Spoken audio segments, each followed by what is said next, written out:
અને પબ્લિક માટે પબ્લિક સ્પેસીસમાં લાઇબ્રેરી, સ્વિમિંગ પુલ, ગાર્ડન અને પબ્લિક એરિયાસ એને કેવી રીતે અમે સારું ફેસિલિટી આપી શકીએ પબ્લિક માટે એના ઉપર પરામર્શ કરવામાં આવ્યો.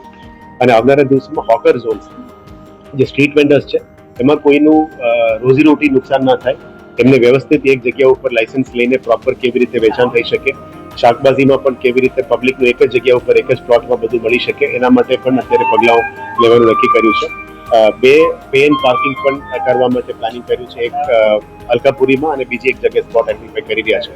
જ્યારે વરસાદ થાય, જ્યારે વોટર લોગિંગ થાય, તમામ અધિકારીઓ ફિલ્ડમાં રહે એના માટે પણ ખાસ કરીને પગલાં લેવા માટે અમે ટીમ્સ ગોઠવણ કરી છે. એટલે તમામ અધિકારીઓને ફિલ્ડમાં રહીને કામ કરવા માટે સૂચના આપી છે.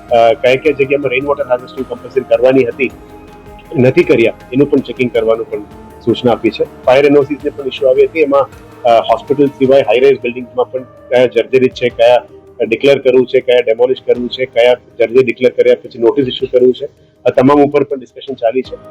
આવનારા દિવસોમાં જે રિંગ રોડની ડેવલપમેન્ટ છે એના ઉપર પણ વુડામાં મીટિંગ લેવાના છે. એટલે 30-35% કામ બાકી છે, એના માટે પણ રાજ્ય સરકારનું ગ્રાન્ટ સપોર્ટ પણ માંગી છે.